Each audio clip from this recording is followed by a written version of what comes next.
Bonsoir à tous, bienvenue dans le Journal de l'Afrique, édition spéciale ce soir consacrée au retour de Blaise Compaoré au Burkina Faso. Retour après 8 ans d'exil. L'ancien président déchu doit participer à une rencontre d'ex-chefs d'État burkinabés pour parler réconciliation nationale.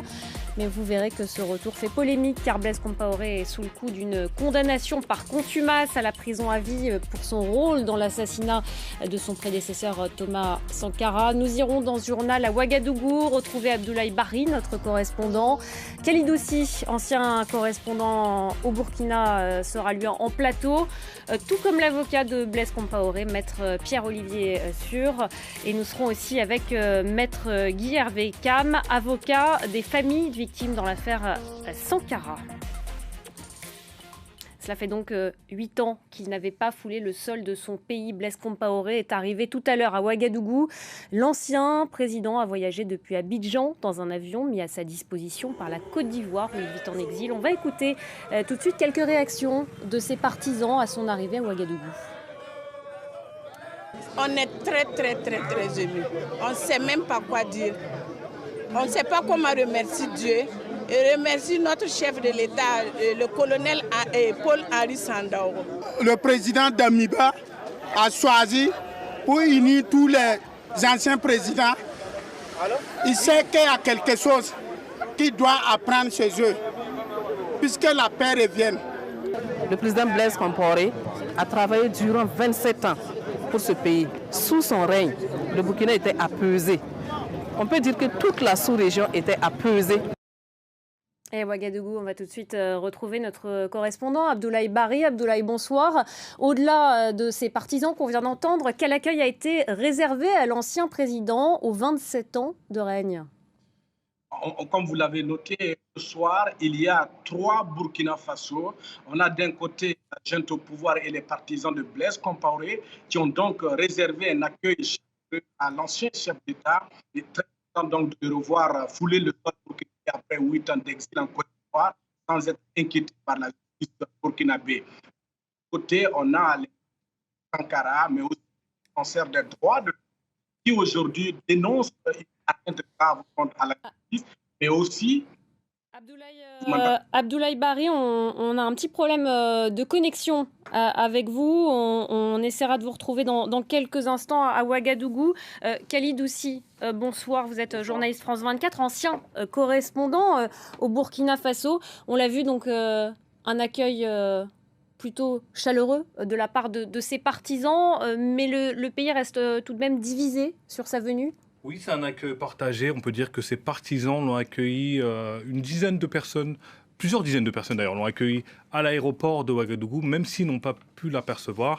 Ils étaient là, ils chantaient, ils exprimaient leur joie quant au retour de ce qu'ils considèrent comme l'homme fort africain, l'homme fort du Burkina Faso. Et d'un autre côté, on a eu les associations de victimes et l'association des victimes du procès de Thomas Sankara et certaines associations des droits de l'homme qui se sont insurgées contre la venue de Blaise Compaoré, car rappelons que Blaise Compaoré a été condamné à la prison à vie par contumace lors du verdict du procès Thomas Sankara, qui c'était le 6 avril dernier au Burkina Faso. Le procès s'est tenu pendant 6 mois de octobre à avril 2022.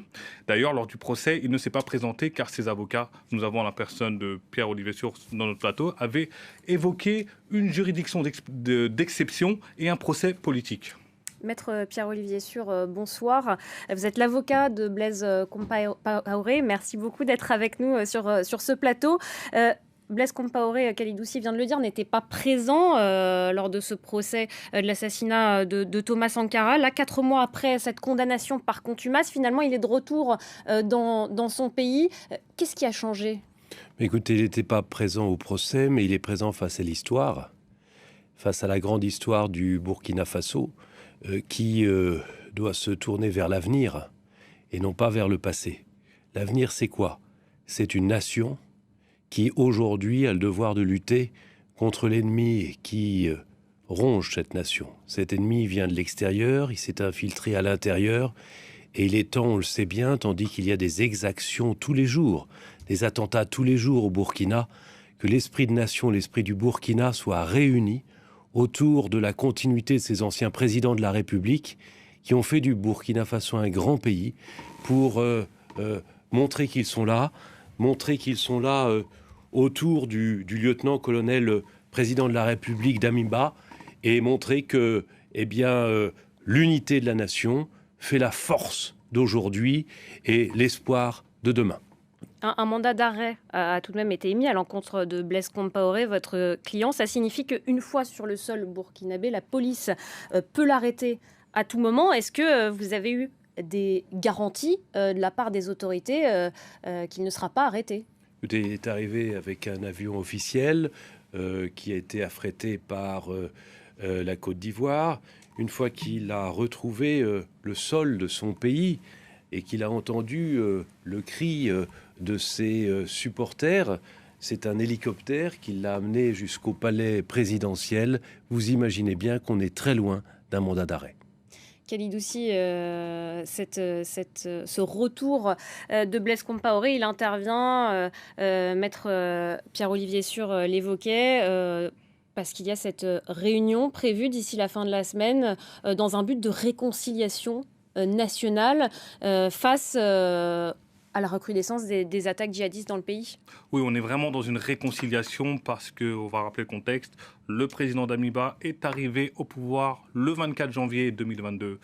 Il a fait un coup d'État contre son prédécesseur Roch Marc Christian Kaboré, car il estimait que Roch Marc Christian Kaboré ne pouvait pas assurer la sécurité du Burkina Faso. Sauf que 6 mois après, il est lui-même confronté à un regain de violence qui a fait plus de 100 victimes, que ce soit civiles ou militaires. Donc aujourd'hui, il adopte une autre stratégie, c'est la stratégie de la réconciliation, en disant que nous avons des ennemis communs qui sont les groupes terroristes qui mènent une insécurité dans le pays. Donc d'abord, faisons la paix entre nous. Ensuite, nous irons ensemble combattre ces groupes-là pour un Burkina Faso meilleur dans les prochaines années. Sauf que... Et donc on met de côté cette condamnation qui date d'avril dernier.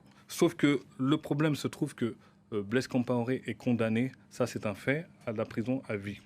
Donc plusieurs de des avocats des familles de victimes et surtout des organisations des droits de l'homme, à juste titre, demandent que Blaise Compaoré soit arrêté une fois qu'il a foulé le Burkina Faso. Ça, c'est la loi qui le dit. Mais on imagine que Alassane Ouattara, qui a toujours refusé son extradition, car n'oublions pas que Blaise Compaoré était en Côte d'Ivoire, Alassane Ouattara, le président ivoirien, a toujours refusé son extradition. S'il a accepté que Blaise Compaoré revienne aujourd'hui au Burkina Faso, c'est qu'il a obtenu des garanties des autorités actuelles. Nous sommes avec Maître Guy Hervé Cam, avocat des familles de victimes dans l'affaire Thomas Sankara. Maître Guy Hervé Cam, bonsoir. Merci beaucoup d'être avec nous sur France 24. Les militaires au pouvoir au Burkina ont relancé le dossier de la réconciliation alors que les attaques djihadistes, on vient d'en parler, se multiplient dans le pays. Blaise Compaoré doit participer à une réunion avec d'anciens chefs d'État d'ici la fin de la semaine. Est-ce que vous comprenez que dans le cadre de cette démarche, son retour était incontournable? Excusez-moi, je n'ai pas bien entendu la fin de votre question. Vous demandez est-ce que vous comprenez que dans le cadre de cette démarche de réconciliation nationale, démarche affichée par les militaires au pouvoir, le retour de Blaise Compaoré était incontournable? Vous comprenez bien que nous ne comprenons absolument rien dans la mesure où vous parlez de réconciliation nationale au niveau des victimes, des familles des victimes, au niveau des défenseurs des droits de l'homme. On se pose la question de savoir en fait il s'agit de quelle réconciliation et de réconciliation avec qui. Nous, ce que nous savons, c'est que jusqu'au moment où je vous parle, aucune des familles des victimes n'a été impliqué dans ce processus. Au fond, Blaise Compaoré, il se réconcilie avec qui? Peut-être qu'il se réconcilie avec la junte au pouvoir qui a fait donc le coup d'État depuis le 24 janvier 2022 avec pour lettre de mission de le faire revenir. Ils n'ont pas pu empêcher la fin du procès. Moi, ce qu'ils ont réussi, c'est quand même pouvoir faire rentrer Blaise Compaoré au Burkina Faso. Pour les familles des victimes, c'est totalement incompréhensible qu'un chef d'État, bien que putschiste, qui a prêté serment de respecter les lois du pays se transforme en personne qui viole ces lois en faisant rentrer un condamné et en prenant toutes les dispositions pour que le mandat d'arrêt qui est contre lui ne puisse pas être exécuté. Vous l'avez dit vous-même, Blaise Compaoré, l'avion s'est posé à la base aérienne. Un hélicoptère de l'armée est venu le prélever là-bas pour l'amener à la présidence. Il s'agit là tout simplement d'une complicité politique pour soustraire Blaise Compaoré de la justice et pour encore ouvrir la souffrance des victimes et de tous les défenseurs des droits de l'homme dans notre pays. Vous estimez que tout ça ressemble à une forme d'amnistie? Pardon? Vous estimez que ça ressemble à une forme d'amnistie à son encontre? Mais non, ça ne peut pas ressembler à une amnistie. Une amnistie est une procédure tout à fait légale. Ici, les différents protagonistes se sont mis totalement en marge de la justice ou peut-être se sont mis au service de la justice Kalachnikov. Sinon, ici, il n'y a pas de démarche d'amnistie. L'amnistie est une procédure légale prévue par les textes, bien entendu. Dans le cas de Blaise Compaoré, on le sait bien, une loi d'amnistie ne peut pas être prise parce que la procédure judiciaire est en cause. Ça sera une immixtion dans la justice, tout comme une grâce ne peut pas être prise parce que les décisions contre lui ne sont pas définitives. Eh bien, ce qui est choisi, c'est vraiment le terrain du non-droit, tout simplement. Maître Pierre-Olivier Sûr, qu'est-ce que vous répondez à ça quand on entend Maître Guillaume Wekam parler de terrain du non-droit? Je pense que le président d'Amimba marche sur les traces de Nelson Mandela. C'est là-bas qu'on a inventé, qu'on a mis en place cette réconciliation nationale pour que une union de la nation permette au pays d'avancer et non pas de regarder toujours dans le rétroviseur. Et quand on regarde que dans le rétroviseur, soit on fait de la marche arrière, soit on prend le mur. Et le mur aujourd'hui, c'est celui du terrorisme. Alors, avec le président Ouédraogo, avec le président Kafundo, avec le président Roch, eh bien, le président Compaoré, sous l'égide du nouveau chef de l'État, vont se réunir demain.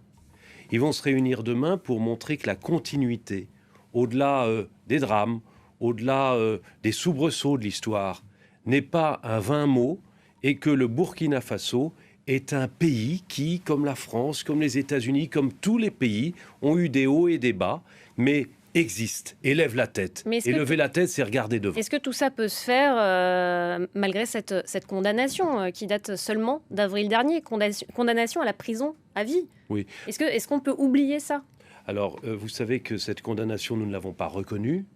Vous savez que si nous ne l'avons pas reconnue, c'est que nous n'avons pas été convoqués au procès. Vous savez qu'avant le procès, il y a une phase d'instruction à laquelle on n'a même pas été invité à participer et que par conséquent, nous avons toujours indiqué qu'il s'agissait d'un procès qui n'en était pas un, au regard des droits d'un procès équitable. Et c'est la raison pour laquelle d'ailleurs nous n'avons même pas formé appel. C'est la raison aussi pour laquelle nous n'avons même pas saisi les juridictions internationales. C'est un procès, c'est un verdict non écrit au regard de tous nos grands principes. Et c'est parce que c'est un verdict non écrit que la grande histoire doit lui passer dessus. Et lui passant dessus, eh bien c'est le retour de Blaise Compaoré, non pas vainqueur, mais apaisé, pour une union nationale. Et je crois que le Burkina a bien besoin de ça aujourd'hui. Et nous saluons cette initiative que nous avons appelée de nos voeux depuis il y a fort longtemps. Kalidoussi, vous vouliez réagir. Ensuite, on retournera à Ouagadougou. Donc, si j'ai bien compris, maître, est-ce que vous remettez en cause la justice burkinabé? Non, je ne remets pas en cause la justice burkinabé, mais lorsqu'il y a des parenthèses de l'égalité dans l'histoire, pendant ces parenthèses, évidemment, la justice n'est pas rendue de façon légale. Et la preuve, c'est que entre le début et la fin de la procédure, il y a eu un coup d'État.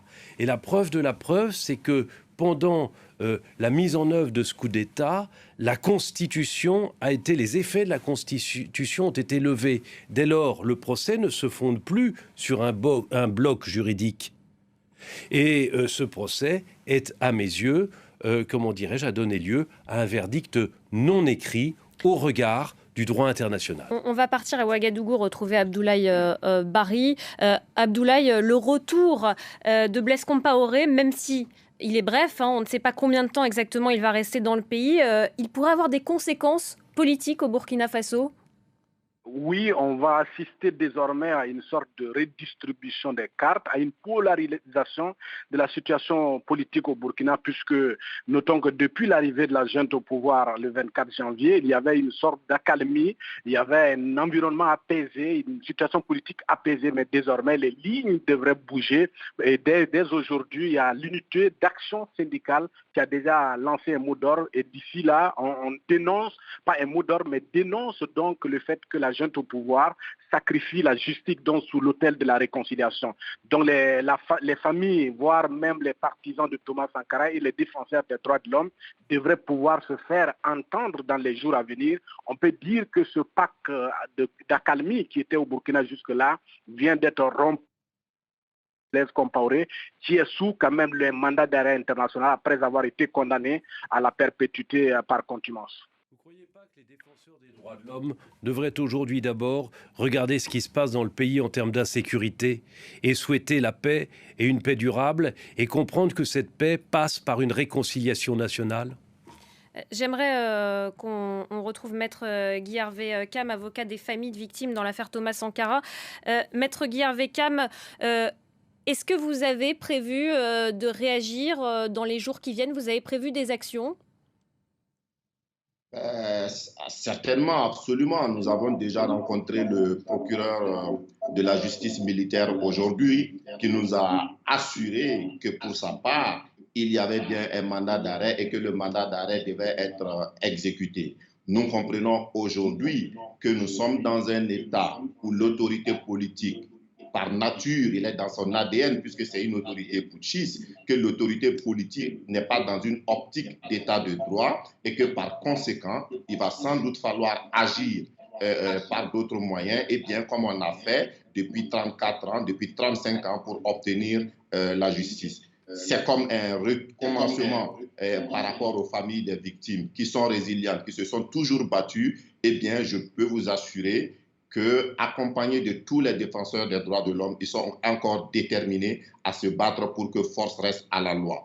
Permettez-moi, avant de terminer, de rétablir la mémoire de Nelson Mandela, qui risque d'être souillée par ce qui s'est dit. Nelson Mandela n'a jamais fait une réconciliation amnésique. Le processus de réconciliation en Afrique du Sud a été un processus de vérité, justice et réconciliation. Ce qui se passe au Burkina Faso, ce n'est pas une réconciliation, ce n'est pas un processus de vérité, justice, réconciliation, c'est tout simplement une mise en scène entre amis d'hier qui avaient perdu le pouvoir, qui ont fait un coup d'État pour prendre le pouvoir et qui veulent se rétablir dans leurs droits. Je rappelle, j'ai étudié l'histoire de la France. J'ai étudié le droit français. On n'a plus du tout de temps. En France, on n'a pas pardonné des collabos. En France, on ne s'est pas réconcilié avec les collabos. On a jugé les collabos, on les a condamnés. C'est ce qui fait de la France ce qu'elle est aujourd'hui.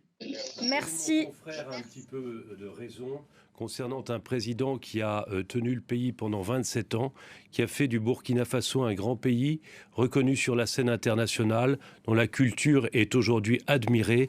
Et c'est ce grand pays-là dont nous aimerions voir renaître de ses cendres grâce à une unité nationale et mettre en échec les tentatives mortifères des terroristes. Et c'est ce que les défenseurs des droits de l'homme devraient comprendre aujourd'hui. C'est ça les droits de l'homme. Merci beaucoup, Maître Pierre-Olivier Sûr. Merci d'avoir été avec nous. Merci Kalidoussi. Merci Maître Guy Hervé Cam. Merci également Abdoulaye Bari, notre correspondant. C'est la fin de ce journal de l'Afrique. Restez avec nous sur France 24. L'information continue.